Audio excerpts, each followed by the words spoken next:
Good evening and thank you for joining us.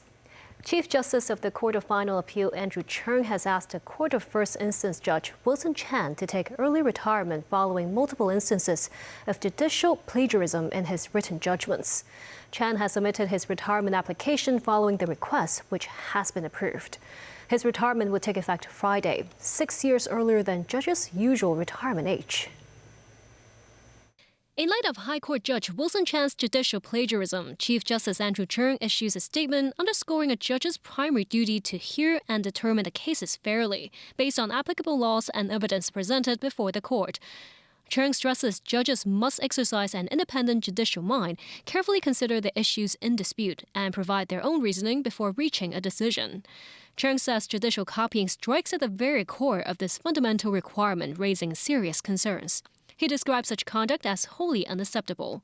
The judiciary says Chan had previously received severe reprimand and pledged to improve, but he continued to engage further instances of judicial copying. The case has triggered multiple appeals, with some resulting in orders for retrials. The judiciary says the incidents not only affected the interests of parties involved and placed an unnecessary burden on appellate court resources, but also weakened public confidence. After the most serious and careful consideration, Cheung says further action was necessary to safeguard public confidence. He therefore formally requested Chan to retire early from judicial office. The Chief Justice also reminds judges and judicial officers at all levels to avoid any form of judicial copying, adding that training on judgment writing will be strengthened where necessary. He remains confident judges and judicial officers would continue to perform their duties diligently, independently, and professionally in accordance with the judicial oath. Executive Council member and Senior Counsel Ronnie Tong says after Chan retires, it's likely there won't be any other punishments, noting the current early retirement request was appropriate. I don't regard it as a punishment because it is something which the judge decided to resign on his own. The community has very high expectation of a judge, and it is important that the judge should demonstrate to the community that he is a role model. The University of Hong Kong's president and vice chancellor Professor Xiang Zhang announces his resignation in 2028, at which point he would have completed a 10-year term. Hiba Khan has the details. The University of Hong Kong's 16th president and vice chancellor Xiang Zhang made his decision public last night in an email addressing staff, students, and colleagues. He cites a yearning to return to his laboratory as a scientist and professor as one of the reasons for his departure, alongside rapid advances in AI technology mingling with education, which he believes should be looked over by a new leader with fresh ideas. Zhang informed HKU Council Chairman Peter Wong of his decision to allow sufficient time for the university to select a new president. Actually, it's very surprised to hear this news from last night. Just like we didn't wonder that, okay, why the president is suddenly just like going to resign. I also hear some students saying that actually the student-teachers connections have been weakening in the recent years because maybe some of the opinion cannot directly go to the directors or different kind of senior management teams. So I would think that actually he can do more in these things. In recent years, most of the talent just like coming to different universities, they are mainly from international or even from mainland or just like one belt, one road locations. But for the local people, I think we are just like lacking of the enough opportunities for just like striving for excellence in the coming future. I think most students, including me, we have no idea actually about the activity of professor, like the university president. It's not very publicized, at least to us. And the most things that I think we know are more controversies rather than anything that he's done in the university. Back in 2023 and 2024, the president was embroiled in governance controversies, including allegations of misconduct related to hiring procedures and mismanagement of university funds. Amidst this, former HKU Council Chairman Priscilla Wong and Zhang exchanged public accusations. He has since been cleared of all allegations after Chief Executive John Lee intervened and set up a task force to resolve the matter. Under his 8-year tenure that started in 2018, HKU saw its university ranking rise to 11th worldwide, the highest yet, and first in Asia. HKU now has 15 disciplines in the global top 20. Hiba Khan, TVB News. Former Hong Kong Democratic Party Chairman Wu Chi-wai is facing possible deportation from the UK this Wednesday, after being granted a 7-day immigration bail upon his arrival last week, according to the Associated Press. Gloria Feng has more. Wu Chi-wai, former chairman of the Hong Kong Democratic Party, was sentenced in 2024 to 4 years and 5 months in prison for conspiracy to commit subversion in the city's largest national security case. Following his release last month, he flew to London to reunite with family last Wednesday. According to reports from The Times, Wu entered the UK with his BNO passport but was told by immigration officers it would be confiscated and he would be sent back to Hong Kong within 7 days. In an interview with AP Monday, Wu says fearing his criminal record would affect entry, he communicated his plans to the British consulate in Hong Kong ahead of his travels. Upon arrival in London, however, Wu says immigration authorities felt there were doubts about the purpose of his entry and therefore did not accept he had genuine visitor status. He says authorities suspected he could have other intentions, including seeking long-term residency. He was eventually allowed to enter, with authorities granting him a 7-day immigration bail. Wu says he fears the immigration record could affect his future travel plans. He denies intentions to seek political asylum in the UK, stating he has booked a return flight for November. He says he no longer plays a role in political activities and hopes the Home Office will reverse the decision and extend his stay. According to AP, the UK Home Office says it does not routinely comment on individual cases, but the government is steadfast in supporting Hong Kongers in the UK. Gloria Feng, TVB News. In operation for 1 year, the city's 5 taxi fleets has a total of nearly 2,000 cabs, accounting for only 57% of the Transport Department's target. A total of 16 locations, including the airport, some border crossings and selected attractions, have dedicated parking spaces for the fleets. Outside the West Kowloon High-Speed Rail Station, TVB observed there were only taxis from 1 fleet in an hour. TVB also tried to hail a ride during non-peak afternoon hours via the taxi fleet platforms and Uber Taxi, traveling from Wan Chai to Victoria Park. No orders were taken up by cabbies across 4 fleet platforms. We successfully hailed a cab in about a minute from 1 fleet and Uber Taxi. One of the fleet members says they currently have 600 vehicles and are providing various benefits for drivers to recruit more manpower.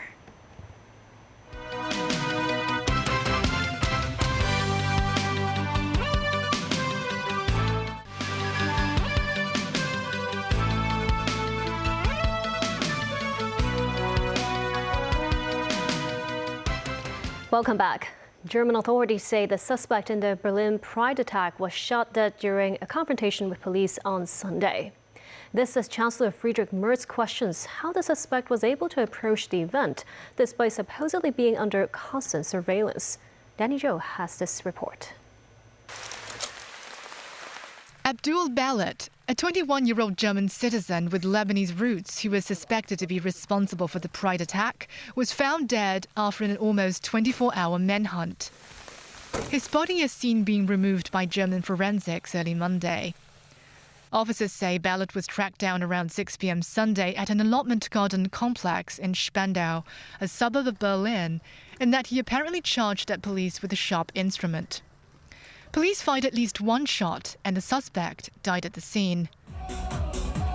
The man is believed to have driven a van into the crowd before getting out and attacking parade goers with a machete in what authorities say was an Islamic extremist terror attack. 1 person was killed and 29 others injured. Prosecutors say Balat previously joined the militant Islamic State group. A vehicle used in the fatal car ramming near the Pride Festival was removed from the site. Hundreds of mourners gathered at the iconic Brandenburg Gate to observe a minute of silence as they paid tribute to those affected. More and more members of the LGBTQ+ community arrived at Tiergarten Park, where the incident took place, to put down flowers and hug each other at a time of grief. Many participants raised concerns that the attack would further polarize the German society. 34-year-old Darwich, who was born in Berlin and has Lebanese and Palestinian descent, says it is heartbreaking and will bring consequences to the Muslim community. He adds he did not want to let hate win, saying it is important to use politics to counteract fear. Berlin Mayor Kai Wegner also addressed the incident in front of officials in the city hall. He says the city had celebrated diversity, openness to the world and freedom and showed its most colourful side until just before 10 p.m. Saturday. After that, the colours gave way to darkness, Wegner says. Danny Zhou, TVB News. Wildfires continue to rage across France and Spain, forcing hundreds of thousands of people from their homes as firefighters battle soaring temperature and strong winds. Authorities in both countries have stepped up emergency efforts as Spain deals with what officials are calling the largest fire of its kind in the country's history. Luna Bai has more.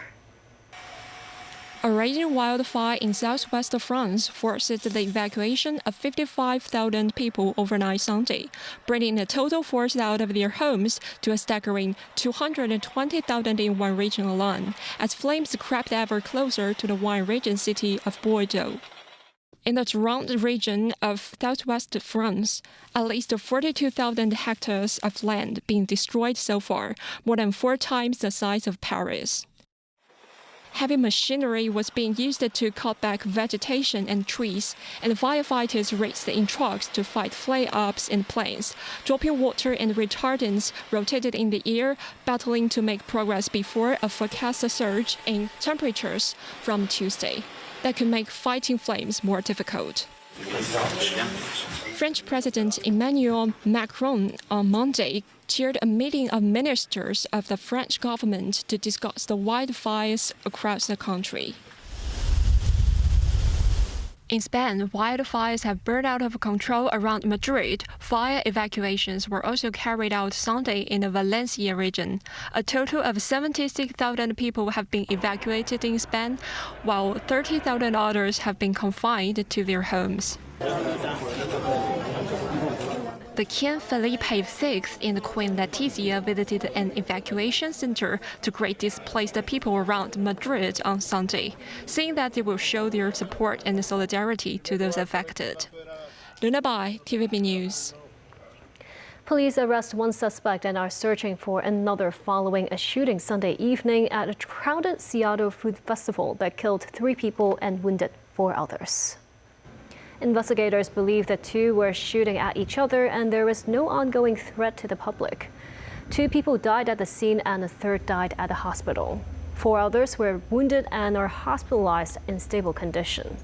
The gunfire erupted around 6 p.m. in the waning hours of the Bite of Seattle, an annual festival that draws hundreds of food and retail vendors and performers. A 2-year-old boy was among the wounded and the rest were adults. The victim suffered injuries to the arm, abdomen, or legs. Chinese President Xi Jinping says China stands ready to further strengthen bilateral and multilateral strategic coordination with Brazil. This as Brazilian President Luiz Inácio Lula da Silva says his country looks forward to further cooperation with China in the areas of artificial intelligence, among others. Xi says the 2 countries are important members of the global south and should stand on the right side of history to play a greater role in reforming the global governance system and upholding international fairness and justice. Lula says bilateral trade has reached a record high and looks forward to strengthening collaboration with China in such areas as energy and mineral resources.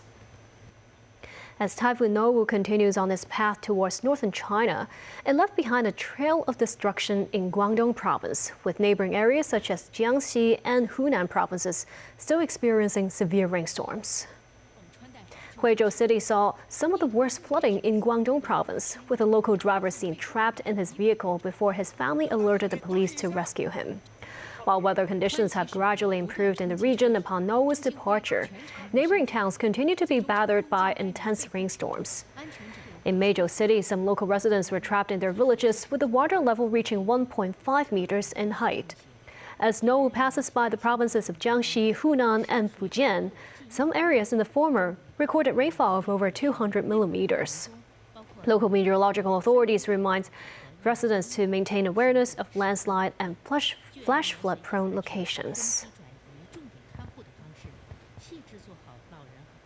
Former Hong Kong Observatory Director Shun Qiming and the climate group warned the Super El Niño event could rapidly intensify in the coming months, raising the risk of more frequent extreme rainstorms and heat waves in Hong Kong this year and into next year. Typhoon Noru barreled past Hong Kong, the city's observatory issued this year's first number 9 gale or storm signal. In a social media post, former observatory chief Shen Qiming says if the system had made a direct strike on Hong Kong, it could have wreaked significant havoc, describing Hong Kong as relatively lucky this time. But according to major AI weather forecasting models Fengwu, Fuxi, and Pangu, 2 tropical cyclones might emerge in the region next week. One of them might turn closer to Hong Kong and make landfall within 200 kilometers east of Hong Kong near Shanwei, while another will likely hit Okinawa in Japan. Speaking at an event organized by environmental group Friends of the Earth Hong Kong, former observatory chief Shen Qiming cites data from international meteorological organizations that there is an over 80% chance of a super El Niño emerging between October and December. The phenomenon refers to sea surface temperatures in the central and eastern Pacific rising more than 2 degrees Celsius above normal, and it could persist into spring next year. Shen Qiming says, combined with global warming, global temperatures could hit new highs this year and next year. The group notes historical data shows El Niño years often see more typhoons tracking towards Taiwan, the Philippines' Luzon region, and Japan, meaning Hong Kong may experience fewer direct hits. However, during previous Super El Niño events, Hong Kong still recorded around 2 to 5 tropical cyclones affecting the city. But the storms that do arrive could become more powerful, with Hong Kong bracing for more extreme rainfall and prolonged heat waves. For Hong Kong, of course, the main effect will be the heat, because we expect the temperature to even break the previous records this year or next year. The group also urged the government to step up preparations with more resilience against climate risks, including improving infrastructure of drainage services, as well as stepped up support systems for vulnerable communities, including the elderly. A worker died after falling from a platform while repairing a plane in Cheklapkok. The incident happened on South Perimeter Road. Authorities received a report from the Hong Kong Aircraft Engineering Company at around 8:30 a.m. of a 62-year-old male worker falling from a 6-meter platform while conducting repair works on the plane. He was suspected of having lost his balance while the platform was being moved and later pronounced dead. The Labor Department says it is highly concerned with the industrial accident and has begun its investigation. And that's the news. Thank you for watching. And due to the live coverage of the Kerry Fencing World Championships 2026, tomorrow night's main news will start at 9:25 p.m. Join us then.